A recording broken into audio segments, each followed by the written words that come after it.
اعوذ باللہ من الشیطان الرجیم بسم اللہ الرحمن الرحیم ان اللہ وملائکتہ یصلون علی النبی یا ایھا الذین آمنوا صلوا علیہ وسلموا تسلیما اللہم صل علی محمد وعلی آلہ وصحبہ اجمعین۔ حاضرین کرام، ہر اتوار کو بعد نماز ظہر درس قرآن و حدیث و فقہی مسائل کا یہ سلسلہ اللہ کے فضل و کرم سے جاری ہے۔ آج کی اس نشست میں درود شریف کے بارے میں حدیث شریف سنیں گے اور گفتگو ہوگی۔ قرآن مجید کی آیت شریفہ بہت معروف ہے جو میں نے ابھی تلاوت کی، سورۃ الاحزاب کی آیت کریمہ ہے، جس میں اللہ نے یہ فرمایا ان اللہ وملائکتہ یصلون علی النبی، بے شک اللہ اور اس کے فرشتے نبی پر درود بھیجتے ہیں، رحمت بھیجتے ہیں۔ یا ایھا الذین آمنوا، اے ایمان والو، صلو علیہ، ان پر درود بھیجو، وسلموا تسلیما، اور سلام، اچھا سلام۔ یہ آیت شریفہ ہے۔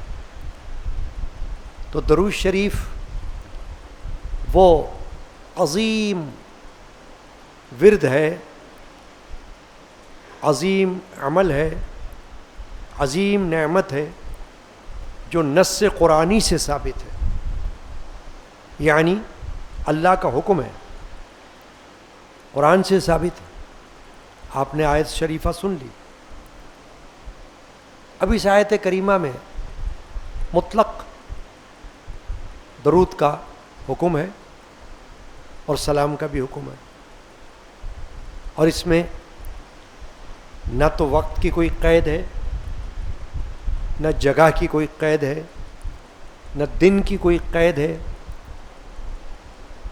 اور نہ یہ کہ کیسا صیغہ، کیا طریقہ ہو، جو بھی اچھا ہو سکتا ہے وہ آپ کو حکم کر دیا گیا۔ اسی لیے احادیث شریفہ میں درود شریف کے فضائل کئی جگہ نبی اکرم صلی اللہ علیہ وسلم نے ارشاد فرمائے، اور وہ ہمارے سامنے حدیث کی تمام کتابوں میں موجود ہے۔ سیاہ ستہ یعنی حدیث کی 6 صحیح کتابیں، سب میں درود و سلام کی احادیث موجود ہے، اور یہ درود اور یہ سلام ہماری نماز کا حصہ ہے۔ یعنی آپ کی نماز ہوتی نہیں جب تک آپ نماز میں اللہ کے نبی رسول پر درود نہ پڑھو، ان کی آل پر درود نہ پڑھو، اور اللہ کے رسول پر سلام نہ بھیجو، کوئی نماز کسی کے مکمل ہی نہیں ہوتی۔ التحیات میں جب آپ بیٹھتے ہیں تو اس وقت درود پڑھتے ہیں اور سلام بھی بھیجتے ہیں۔ تو نماز کے اندر بھی درود سلام ہے، اور نماز کے علاوہ بھی ہے۔ اتنا فرق ہے کہ نماز کا درود صرف درود ابراہیمی ہے، اور کوئی درود نماز میں نہیں پڑھا جاتا۔ لیکن نماز کے علاوہ کوئی پابندی، کوئی قید نہیں کہ آپ کوئی سا بھی درود پڑھو، یعنی الفاظ کوئی سے بھی ہوں۔ درود ابراہیم میں اپنی جگہ ہے، وہ بھی پڑھ سکتے ہیں، مگر یہ نماز کے علاوہ کے جو درود ہیں ان میں بے شمار درود ہیں جو مختلف اکابر علماء نے درود شریف کی کتابوں میں جمع کی ہیں. درود شریف پر کتابیں لکھی گئی ہیں، جیسے دلائل الخیرات مجموعہ درود شریف ہے. اس کے علاوہ اور بھی درود شریف کے الفاظ نعتوں میں ملتے ہیں، درود و سلام میں ملتے ہیں، عربی زبان میں ملتے ہیں، فارسی زبان میں ملتے ہیں، اردو زبان میں ملتے ہیں. اس لیے کہ بہترین وظائف میں ایک وظیفہ درود شریف ہے. اس کو بھی وظیفہ سمجھنا چاہیے. اور پھر یہ دعا بھی ہے، اس لیے کہ اس کے اندر اللہ سے دعا ہے. اللہم صلی علی سیدنا محمد، اے اللہ رحمت نازل کر ہمارے سردار محمد صلی اللہ علیہ وسلم پر، وعلی آل سیدنا محمد، اور ان کی آل پر جو ہمارے سردار محمد ہیں صلی اللہ علیہ وسلم. اس کے بعد اگر آپ چاہیں تو صحابہ کرام کو اس میں شامل کر سکتے ہیں. علماء نے فرمایا ہے کہ براہ راست سلام کے یا درود کے الفاظ سوائے نبی کے اور کسی پر نہیں ہے، جس کو ہم کہتے ہیں مستقل استقلالاً، وہ نہیں ہے، وہ صرف نبی کے لیے ہوں گے. جیسے علیہ السلام، علیہ الصلاۃ والسلام، یہ صرف نبی کے لیے آئے گا براہ راست ڈائریکٹ، کسی صحابی کے لیے نہیں ہوگا، کسی اہل بیت کے لیے نہیں ہوگا، ڈائریکٹ نہیں ہوگا، وہ صرف نبی کے لیے. تبعاً ہوگا. تبعاً کا مطلب یہ کہ جب آپ درود پڑھیں گے تو اب آپ یہ کہہ سکتے ہیں اللہم صلی علی سیدنا محمد وعلی آلہ واصحابہ وذریاتہ واہل بیتہ، یہ سب ہو سکتا ہے. یعنی اصحاب بھی داخل، اہل بیت پاک بھی داخل صلاۃ میں اور سلام میں. تو کیا معلوم ہوا؟ ضمناً، اس کے ضمن میں. یعنی آپ نے سب سے پہلے تو اللہ کے نبی رسول پر درود پڑھا، پھر اس کے ساتھ آپ نے آل پر پڑھا، پھر اصحاب پر پڑھا، صحابہ کرام پر، تو جائز ہے، اس میں کوئی اعتراض نہیں. تو کیا معلوم ہوا طریقہ درود و سلام کا؟ کہ براہ راست جو درود و سلام ہے وہ صرف نبی کے لیے. جیسے ہم کہتے ہیں علیہ الصلاۃ والسلام، تو یہ انبیاء کرام کے لیے، آدم علیہ الصلاۃ والسلام، موسیٰ علیہ السلام، عیسیٰ علیہ السلام، محمد علیہ الصلاۃ والسلام، یوں. پھر جب آپ درود پڑھتے ہوئے اس سے آگے بڑھتے ہیں تو پھر آپ آل پر پڑھتے ہیں، پھر آپ اصحاب پر پڑھ لیں، کوئی ممانعت نہیں ہے. یہ طریقہ ہے اہل سنت والجماعت کا، اس پر چلنا ہے سنی کو.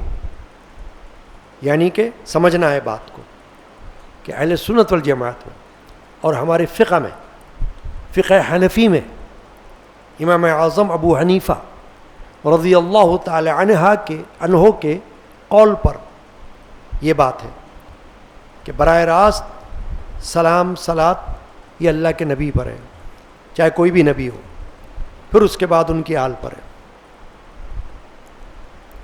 جیسے ہم درود ابراہیمی میں پڑھتے ہیں اللہم صلی علی محمد وعلی آل محمد کما صلیت علی ابراہیم وعلی آل ابراہیم انک حمید مجید. محمد صلی اللہ علیہ وسلم اور ان کی آل، تو پہلے محمد پر ہوا، پھر آل پر ہوا، پھر حضرت ابراہیم علیہ السلام پر ہوا، پھر ان کی آل پر ہوا. یعنی آل سے مراد ہوتی ہے اولاد. تو ان کے بعد یہ بات آپ کو مسئلہ، شرعی مسئلہ، یہ آپ کو اس وقت معلوم ہو رہا ہے۔ اب آئیے حدیث شریفہ، میں نے آپ کو بتایا کہ احادیث تو بہت ہیں، ایک تو ہے نہیں، اس وقت میں ساری احادیث پر گفتگو نہیں ہو سکتی، مختصر وقت ہوتا ہے۔ ایک حدیث شریف فضیلت میں درود شریف کے آپ سن لیں، اور یہ سنن نسائی حدیث کی کتاب ہے سیاہ ستہ میں، اس میں موجود ہے۔ حضرت انس بہت بڑے صحابی ہیں رسول اللہ صلی اللہ علیہ وسلم کے، ان سے روایت کی گئی حدیث۔ قال رسول اللہ صلی اللہ علیہ وسلم، اللہ کے رسول صلی اللہ علیہ وسلم نے فرمایا، من صلی علیہ صلاۃ واحدۃ، جس نے مجھ پر ایک بار درود پڑھا، صلی اللہ علیہ عشر صلاۃ، اللہ اس پر 10 رحمتیں نازل فرمائے گا، وحطت عنہ 10 خطیئات، اور اس کے 10 گناہ معاف فرمائے گا، ورفعت له 10 درجات، اور اس کے 10 درجے بلند فرمائے گا۔ یہ حدیث شریف، اس میں کتنی باتیں معلوم ہوئیں؟ ایک درود کے اندر 3 فائدے معلوم ہو رہے ہیں۔ حضور اکرم صلی اللہ علیہ وسلم نے فرمایا، جو بندہ مسلمان مجھ پر درود شریف پڑھے گا تو سب سے پہلے کیا ہوگا؟ اللہ اس پر 10 مرتبہ رحمت نازل فرمائے گا۔ اس نے تو ایک بار پڑھا، ایک بار۔ اب درود میں یہ بھی ہے صلی اللہ علیہ وسلم، اس میں درود بھی آ گیا، سلام بھی آ گیا، کہ ان پر درود ہو اور سلام بھی ہو۔ جیسے ہم پڑھتے ہیں صلی اللہ علیہ یا رسول اللہ وسلم علیہ یا حبیب اللہ، یہ درود بھی ہے اور سلام بھی ہے، کہ اللہ تعالیٰ اپنے رسول پر درود بھیجے، رحمت نازل فرمائے، اور اپنے حبیب پر سلام بھی بھیجے۔ اب اللہ کا جو درود ہوتا ہے نبی پر، وہ کیا ہے؟ رحمت۔ جیسے میں نے آیت شریفہ پڑھی، ان اللہ وملائکتہ یصلون علی النبی، کہ اللہ اور اس کے فرشتے رحمت بھیجتے ہیں۔ تو اللہ کی رحمت ہے کہ رحمت نازل کرے گا اللہ، درود اللہ کا یہ ہے، اور فرشتوں کا درود یہ ہے کہ وہ دعا کرتے ہیں نبی پر رحمت کی۔ اسی طرح مومنین بھی دعا کرتے ہیں رحمت کی۔ تو ایک بات تو یہ معلوم ہوئی کہ کوئی ایک بار درود پڑھے گا تو 10 مرتبہ اللہ کی طرف سے اس پر رحمت نازل ہوگی۔ اور کسی حدیث میں یہ بھی آیا ہے کہ 70 مرتبہ رحمت کی نظر فرمائے گا، تو اس میں بھی کوئی مسئلہ نہیں ہے۔ دوسرا فائدہ کیا بتایا اس حدیث میں؟ حضور نے فرمایا اس کے 10 گناہ اللہ معاف فرمائے گا۔ انسان ہے نا، بندہ بشر ہے، گناہ کرتا ہے، دانستہ بھی کرتا ہے، نادانستہ بھی کرتا ہے، ہو جاتا ہے گناہ۔ گناہ فرشتے سے نہیں ہوتا یا نبی سے نہیں ہو سکتا، لیکن بعد کے جو لوگ ہوں ان سے گناہ ہو سکتا ہے۔ جسے اللہ بچا لے تو بچا لے، وہ چاہے اہل بیت میں ہو یا اولیاء اللہ میں ہو، گناہ ہونے کو ہو سکتا ہے، مگر اللہ تعالیٰ محفوظ رکھنے والا ہے۔ تو معصوم جس کو ہم کہتے ہیں گناہوں سے، اہل سنت میں وہ عقیدہ صرف نبی اور فرشتے کے لیے، وہ معصوم ہوتے ہیں، ان سے کوئی گناہ نہیں ہو سکتا، نہ کھلا نہ چھپا، نہ چھوٹا نہ بڑا، کوئی گناہ ان سے واقع نہیں ہوگا، مگر بندوں سے تو ہو سکتا ہے۔ تو یہاں کیا فرمایا اللہ کے رسول نے صلی اللہ علیہ وآلہ وسلم نے کہ جب کوئی درود پڑھے گا مجھ پر تو اللہ اس کے 10 گناہ معاف فرمائے گا۔ بتائیے کتنی بڑی نعمت ہے کہ آپ ایک تو یہ دعا کرتے ہیں یا اللہ میرے گناہ معاف کر دے، ایک تو یہ دعا ہو گئی نا الگ سے، یا اللہ مجھے بخش دے، استغفر اللہ ربی من کل ذنب، یا اللہ میں توبہ کرتا ہوں تمام گناہوں سے، ایک تو یہ ہو گئی دعا، یعنی الگ سے باضابطہ دعا گناہوں کی بخشش کی۔ لیکن یہاں رسول اللہ صلی اللہ علیہ وسلم یہ فرما رہے ہیں کہ الگ سے تو اس نے کوئی دعا نہیں مانگی گناہوں کی بخشش کی، اس نے تو درود پڑھا، لیکن اللہ تعالیٰ نے اس کے اندر یہ فائدہ رکھ دیا ہے کہ جب کوئی درود پڑھے گا حضور پر تو اللہ 10 مرتبہ رحمت نازل فرمائے گا اس بندے پر اور اس کے 10 گناہ بھی معاف کرے گا آٹومیٹیکلی۔ بندے نے دعا نہیں مانگی گناہوں کی بخشش کی، یہاں پر دیکھ رہے ہیں آپ، الگ سے دعا نہیں کی، اس نے تو خالی درود پڑھا، لیکن درود کا فائدہ اللہ نے یہ دیا کہ تم نے تو صرف درود پڑھا ہے، مگر تمہیں درود کے اندر اندر ایک سے زیادہ فائدے دے رہا ہوں، لے لو، سمیٹ لو یہ فوائد۔ چنانچہ دوسرا فائدہ تو یہ ہو گیا 10 گناہ معاف ہو جائیں گے۔ اب تیسری بات کیا آئی؟ وحطت عنہ 10 خطیات، 10 گناہ معاف کیے جائیں گے، اور ورفعت لہ 10 درجات، اور اس کے 10 درجے بلند کیے جائیں گے۔ سبحان اللہ۔ بتائیے تیسرا فائدہ۔ اب بندے نے یہ دعا نہیں مانگی یا اللہ میرا درجہ بلند کر دے اپنی بارگاہ میں، جیسے ہم کسی کے لیے دعا مانگتے ہیں یا اللہ اس کا درجہ بلند فرما، کسی فوت شدہ کے لیے ہم دعا مانگتے ہیں یا اللہ اس پر رحمت نازل کر، اس کے درجات بلند کر، تو ہم یہ الگ سے دعا مانگتے ہیں نا اس کے لیے۔ یہاں تو نہیں مانگی ہم نے دعا اپنے لیے کہ ہمارے درجات بلند فرما دے، نہیں، مگر اللہ کے رسول یہ فرما رہے ہیں کہ تم نے درود پڑھ لیا، اس کے اندر خود اللہ نے فائدہ رکھ دیا ہے۔ اب یہ ایسا ہے، مثال کے طور پر کوئی دوا ہو، کوئی دوا وہ چاہے ایلوپیتھک ہو، چاہے ہومیوپیتھک ہو، چاہے ہربل ہو، کوئی بھی ہو، اس کے اندر ایک سے زیادہ فائدے ہوں۔ بعض اوقات آپ نے سنا ہوگا ایک دوا ایک سے زیادہ امراض میں کام آتی ہے۔ جب آپ اس کے فوائد پڑھتے ہیں کہیں خصوصیات تو لکھا ہوتا ہے اس مرض کے لیے بھی ہے، اس مرض کے لیے بھی ہے۔ ہومیوپیتھک میں ایک ہی دوا 10 مرض میں کام آ جاتی ہے۔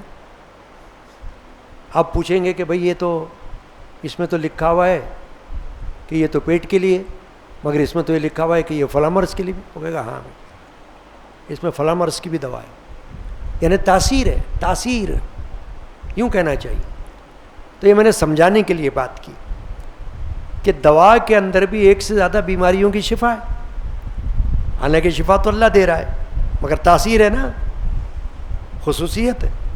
ایسے ہی درود و سلام میں یہ تاثیر رکھ دی گئی کہ آپ نے الگ سے تو کوئی دعا اپنے گناہوں کی بخشش کی نہیں مانگی، آپ نے الگ سے کوئی دعا درجات کی بلندی کے لیے اللہ کی بارگاہ میں نہیں مانگی، آپ نے تو صرف درود پڑھا ہے، مگر اللہ اتنا خوش ہوا ہے کہ اے بندے تو نے میرے نبی پر درود پڑھا ہے، چل، درود کا ثواب تو اپنی جگہ ہے، لیکن درود کے ساتھ ساتھ تجھے اور بھی نعمتیں دے رہا ہوں، تیرے 10 گناہ بھی بخش رہا ہوں، تیرے 10 درجے بھی بلند کر رہا ہوں اپنی بارگاہ میں، اور تجھ پر 10 رحمتیں بھی نازل کر رہا ہوں۔ اب بتائیے آپ، ہے نا بات؟ تو اس لیے یہ درود شریف، اور پھر یہ مہینہ ہے ربیع الاول شریف کا، حضور اکرم صلی اللہ تعالی علیہ وآلہ وسلم کی آمد مبارکہ کا، حضور علیہ الصلوۃ والسلام کی تشریف آوری کا۔ اس مہینے میں علماء نے فرمایا کثرت سے درود اور سلام پڑھتے رہو۔ یوں بھی سارا سال کثرت سے پڑھو درود، کوئی ممانعت نہیں ہے۔ درود شریف خود ایک ایسا وظیفہ ہے کہ کوئی اور وظیفہ نہ بھی پڑھے تو یہی وظیفہ اس کو کام آئے گا۔ کسی کے اشعار میں سے یہ شعر ہے، پہلا شعر جو میں نے بہت پہلے کہیں پڑھا تھا اپنے بچپن میں کتاب میں، کہ باقی رہے جو کوئی بھی مشکل درود سے، باقی رہے جو کوئی بھی مشکل درود سے، تم دیکھ لو ملا کے ذرا دل درود سے، کہ تم اپنا دل ملا کے دیکھ لو درود سے کہ کیا کوئی مشکل باقی رہے گی؟ انشاءاللہ نہیں رہے گی۔ تم اپنا دل ملا لو درود شریف سے، درود شریف کو اپنا ورد بنا لو، زبان سے پڑھو، دل میں پڑھو، بالجہر پڑھو، بالسر پڑھو۔ جیسے ذکر ہوتا ہے زبانی بھی ہوتا ہے اور قلبی بھی ہوتا ہے نا؟ زبان سے اونچی آواز سے بھی ذکر اللہ ہوتا ہے، جائز ہے، اور دل کے اندر بالسر جس کو کہتے ہیں سری، وہ بھی جائز ہے۔ تو ایسے ہی درود شریف بھی آپ زبان سے ادا کر لو، وہ بھی صحیح ہے، آپ دل میں پڑھ لو، کسی کو پتہ نہیں چل رہا، وہ بھی صحیح ہے، پڑھ لو، اور کوئی قید بھی نہیں، جتنا پڑھو۔ ایک حدیث شریف میں ہے، اور یہ ترمذی شریف میں، جامع ترمذی حدیث کی کتاب ہے، اس میں حدیث موجود ہے، حضرت عبداللہ ابن مسعود صحابی، بہت بڑے فقی، بہت بڑے صحابی ہیں، ان سے روایت ہے حدیث۔ وہ فرماتے ہیں کہ رسول اللہ نے یہ فرمایا ہے صلی اللہ علیہ وسلم نے کہ قیامت کے دن مجھ سے زیادہ قریب وہ شخص ہوگا جو مجھ پر زیادہ درود پڑھتا ہوگا۔ بتاؤ، اب یہ فائدہ الگ سے ملا درود میں، دیکھو نا، یہ سب فوائد ہیں نا بھائی، یہ سب منافع ہیں، جس کو ہم کہتے ہیں بینیفٹس۔ اللہ کے رسول فرما رہے ہیں کہ قیامت میں مجھ سے زیادہ قریب وہ ہوگا، وہ مرد ہو یا عورت، جو زیادہ سے زیادہ درود پڑھتا ہوگا۔ ہاں سبحان اللہ، کیا کہنا بھائی۔ دیکھیے، ایک ہے قیامت، بڑا میدان، بہت سارے لوگ ہیں، اللہ کے نبی رسول بھی وہاں پر ہیں، ولی غوث قطب سب وہاں پر ہیں، صحابہ اہل بیت سب وہاں پر ہیں۔ اور ایک ہے نبی کی قربت۔ یہ ایسا ہوتا ہے جیسے ایک بڑا میدان ہو، ایک شخص کتنے فاصلے پر ہو اور ایک شخص کتنے فاصلے پر ہو، تو فرق ہے نا۔ یہ کوئی یہاں کھڑا ہوا ہو، کوئی وہاں دور کھڑا ہوا ہو، اتنا بڑا میدان ہو، تصور کرو خالی سمجھنے کے لیے۔ تو ہے تو ایک جگہ، لیکن آپس میں ملے ہوئے نہیں ہیں، قریب نہیں ہیں، دور ہے۔ اللہ کے رسول یہ فرما رہے ہیں قیامت میں وہ شخص میرے قریب ہوگا جو مجھ پر درود پڑھتا ہوگا، دور نہیں ہوگا۔ اللہ اکبر، اللہ اکبر۔ سمجھنا اس طرح ہوتا ہے، سمجھنے کے لیے عقل کی ضرورت ہے اور عقیدے کی بھی ضرورت ہے۔ جس کے اندر عقیدہ نہ ہو وہ کیوں سمجھے گا؟ جس کے اندر ذوق شوق نہ ہو وہ کیوں سمجھے گا؟ عقل نہ ہو وہ کیوں سمجھے گا؟ ادب نہ ہو وہ کیوں سمجھے گا؟ اس کو سن کر تو وہ خوش ہوگا جس کے اندر عشق رسول ہوگا صلی اللہ علیہ وسلم، کہ میرا درود مجھ کو اس منزل پر پہنچا رہا ہے، اس مقام پر پہنچا رہا ہے کہ جس مقام کے لیے اللہ کے رسول کی بشارت آ گئی ہے کہ میرے قریب قیامت میں ایسا شخص ہوگا جو مجھ پر دنیا میں درود بھیجتا ہوگا۔ معلوم ہوا کہ بہترین وظیفہ، بہترین نیکی درود شریف ہے، کوئی انکار نہیں کر سکتا درود شریف کا، ہے نا. یعنی ایسا وظیفہ ہے کہ مسلمان مرد، مسلمان عورت، جو بھی سمجھدار ہوگا وہ انکار کر ہی نہیں سکتا. ایک حدیث پاک میں ہے کہ حضور نے فرمایا کہ اللہ کے فرشتے ہیں زمین میں جو گھومتے ہیں، سیاحت کرتے ہیں، سیر کرتے ہیں، اور میری امت کا سلام مجھ تک پہنچاتے ہیں. یہ حدیث شریفہ ہے.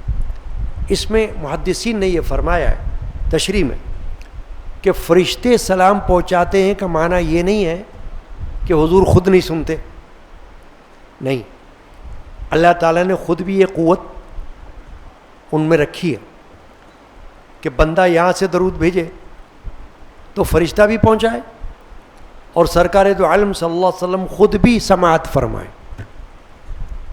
یہ قوت نبی کو دی ہے، اللہ نے رسول کو دی ہے. وہ نبی رسول ہے، عام بندے تھوڑی ہیں کہ کوئی کہے کہ بھئی وہ بندہ تو یہاں سے نہیں سن سکتا، اس کے قریب بیٹھ کر آواز دیں گے تو سنے گا. لیکن حضور اکرم صلی اللہ علیہ وسلم بنفس نفیس، علماء محدثین فرماتے ہیں کہ اپنی امتی کا سلام اور درود سماعت فرماتے ہیں.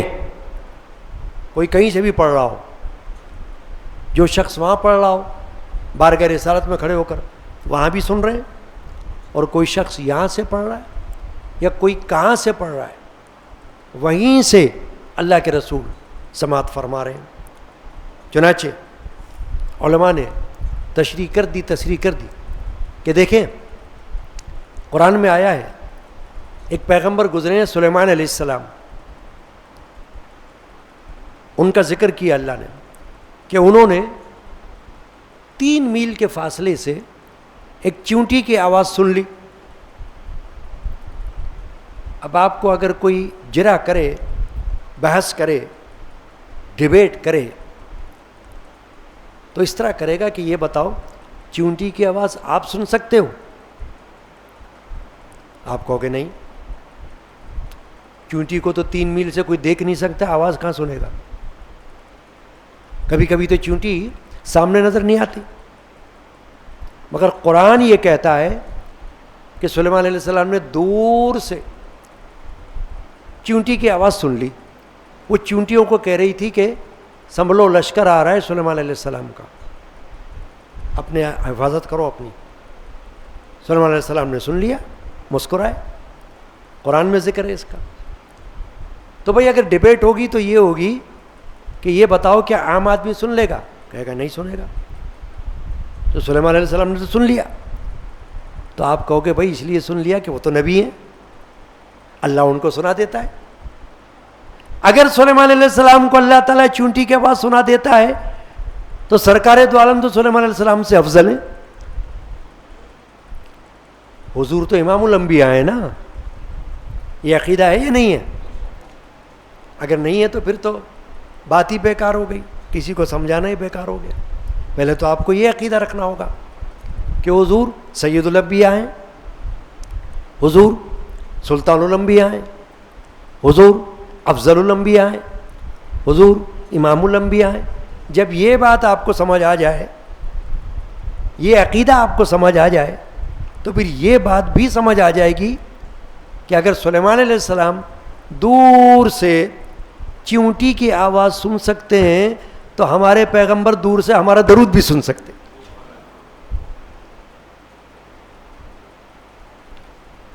یہ الگ بات ہے کہ فرشتہ بھی پہنچا رہا ہے.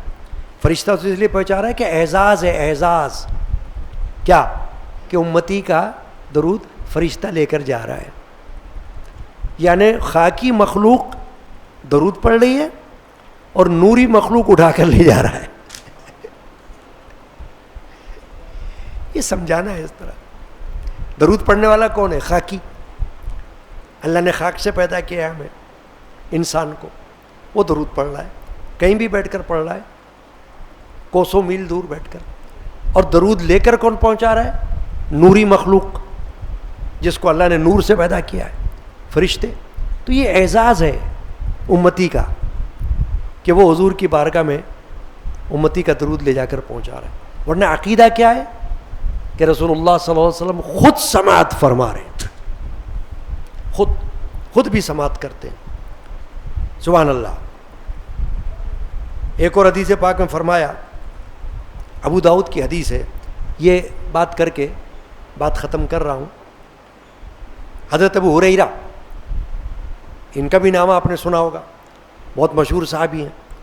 یہ روایت کر رہے ہیں کہ رسول اللہ صلی اللہ علیہ وسلم نے یہ فرمایا ہے کہ مجھ پر کوئی سلام نہیں بھیجتا مگر اللہ میری روح لوٹا دیتا ہے یہاں تک کہ میں اس کا جواب دیتا ہوں. یہ حدیث شریف ایک اہم حدیث ہے. محدثین نے اس پر یہ کلام کیا ہے، یعنی جواب دیا ہے، اس کا تشریح کی ہے کہ سرکار دو عالم صلی اللہ علیہ وسلم یوں تو حیات النبی ہیں، یہ عقیدہ ہونا چاہیے سنی کا، ورنہ سنی نہیں ہے. وہابی کا عقیدہ یہ نہیں ہوتا، معاذ اللہ وہ کہتے ہیں وہ تو مردہ ہیں، نبی تو بس فوت ہو گئے، وہ تو یوں سمجھتے ہیں، معاذ اللہ استغفر اللہ. مگر سنی یہ نہیں کہتا، سنی تو کہتا ہے کہ نبی زندہ ہیں، قبر انور میں ہمیشہ اپنی حیات ظاہری کی طرح زندہ ہے. تو علماء نے فرمایا اس حدیث کا مطلب یہ لینا کہ حضور نے فرمایا کہ جب کوئی مجھ پر سلام بھیجتا ہے تو اللہ میری روح کو لوٹا دیتا ہے، اس کا مطلب یہ ہے کہ میری توجہ اس طرف ہو جاتی ہے. توجہ یعنی ہوں تو میں زندہ ہی، لیکن جب کوئی سلام پڑھتا ہے تو فوراً توجہ میری اس طرف ہو جاتی. اب کوئی یہ نہ کہے کہ بھئی اتنے سارے لوگ سلام پڑھتے ہوں گے ایک ہی وقت میں، تو حضور کی توجہ اتنے ہی وقت میں سب پر ہو جاتی ہے. ہو سکتی ہے. آپ پوچھو گے کیسے؟ اگر ڈیبیٹ ہو تو ڈیبیٹ ہو تو ایسی ہوگی بس کہ یہ بتاؤ اسرائیل فرشتہ جو روح قبض کرتا ہے، ایک وقت میں پوری دنیا میں لوگ مرتے ہیں، پوری دنیا میں مرتے ہوں گے نا، تو روح کیسے قبض کرتا ہوگا بتاؤ؟ فرشتہ کو ایسی طاقت ہے؟ آپ کہو گے بھائی اللہ نے دی ہے. ارے تو اللہ نے اگر اس کو یہ طاقت دی ہے کہ ایک ہی وقت میں سب کی روحوں کو قبض کرتا ہے، تو اللہ اپنے رسول امام الانبیاء افضل الانبیاء کو ایسی طاقت نہیں دے سکتا کہ وہ ایک ہی وقت میں سب کے سلام سنیں؟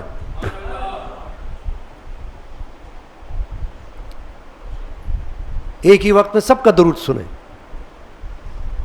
فرشتہ تو ان کا غلام ہے، فرشتہ تو ان کا خادم ہے.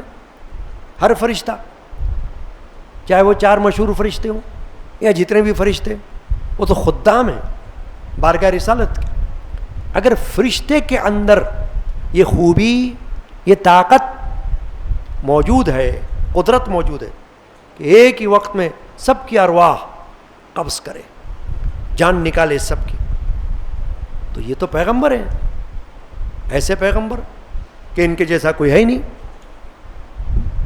پیغمبروں میں کوئی نہیں ہے، عوام میں کوئی کیا ہو، کوئی برابر کیسے ہو سکتا ہے؟ چنانچہ معلوم ہوئے کہ علماء نے فرمایا کہ اس کا مطلب یہ مت لینا کہ روح نکلتی ہے پھر روح آتی ہے بار بار، نہیں. مطلب یہ حضور کی روح تو موجود ہے ہی. توجہ، جو جب درود پڑھتا ہے، سلام پڑھتا ہے، تو سرکار دو عالم صلی اللہ علیہ وسلم کی توجہ ادھر ہو جاتی ہے فوراً، اور اس میں کوئی وہ نہیں. اب ساتھ میں کیا فرمایا؟ یہاں تک کہ میں اس کا جواب دیتا ہوں، یعنی حتیٰ ارد علیہ السلام، فرمایا حضور نے حدیث میں، یہاں تک کہ میں اس کے سلام کا جواب بھی دیتا ہوں. کتنا بڑا اعزاز ہے امتی کا. خوش ہونے کے لیے کہ ہر امتی یہ سمجھے درود پڑھتے ہوئے، سلام پڑھتے ہوئے، جب کہے نا صلاۃ والسلام علیک یا سیدی یا رسول اللہ، تو عقیدہ رکھے. عقیدہ اس کا نام ہے. بغیر عقیدے کے کیا ہے پھر انسان؟ جیسے انسان بغیر روح کے کچھ نہیں ہے، جسم بغیر روح کے کچھ نہیں ہے، مر جاتا ہے جسم، ایسے ہی بغیر عقیدے کے انسان کیا ہے جب تک عقیدہ نہ ہو؟ تو عقیدہ یہ ہے کہ جب بھی صلاۃ و سلام پڑھے تو اندر سے آواز آئے کہ میرے سلام کا جواب بارگاہ رسالت سے آتا ہے، مجھے سنا نہیں دیتا کیونکہ میں تو وہ قابلیت نہیں رکھتا، میں وہ اہمیت حیثیت نہیں رکھتا کہ میں سلام کا جواب سنوں۔ ہاں، اللہ نے ایسے افراد دنیا میں پیدا فرمائے، حضور غوث اعظم کے جیسے، حضرت سیدنا احمد کبیر الرفاعی رضی اللہ تعالی عنہ کے جیسے، کہ جن کے حالات میں لکھا ہوا ہے کہ جب وہ بارگاہ رسالت میں مواجہ شریف میں کھڑے ہوئے، انہوں نے سلام پڑھا، سلام کیا، تو بارگاہ اقدس سے اس کے سلام کا جواب آیا، اور انہوں نے عرض کیا کہ یا رسول اللہ دست کرم بڑھائیے کہ میں آپ سے مصافحہ کا شرف حاصل کروں۔ تو بارگاہ رسالت سے، مرکز انور سے دست کرم بلند ہو گیا اور حضور نے مصافحہ فرمایا۔ یہ ان کے حالات میں لکھا ہوا ہے۔ تو ایسے ہستیاں یہ تو کوئی ہو سکتی ہے نا، ہمارے جیسے تو نہیں ہوتے۔ تو اللہ نے یہ مشاہدہ بھی کروا دیا ہے۔ چنانچہ یہ سمجھ لینا چاہیے کہ سرکار دو عالم صلی اللہ علیہ وسلم مظہر ذات کبریا ہیں، اللہ کی ذات پاک کا ایک مظہر ہے، نمونہ ہے۔ چنانچہ اللہ تعالیٰ بیک وقت سب کی دعائیں سنتا ہے، تو اللہ نے اپنے رسول کو قدرت بخشی کہ وہ سب کا صلاۃ و سلام سنتے ہیں۔ اللہم صلی علی سیدنا محمد وعلی آلہ وصحبہ وأہل بیتہ اجمعین، صلاۃ و سلام علیکہ یا سید یا رسول اللہ وعلی آلہ وصحبہ یا حبیب اللہ۔ اللہ تعالیٰ آج کی نشست جو درود و سلام کی فضیلت پر ہوئی ہے، اللہ اس کو قبول فرمائے اور ہمیں رات دن توفیق عطا فرمائے کہ زیادہ سے زیادہ ہم درود و سلام کی کثرت کرتے رہیں۔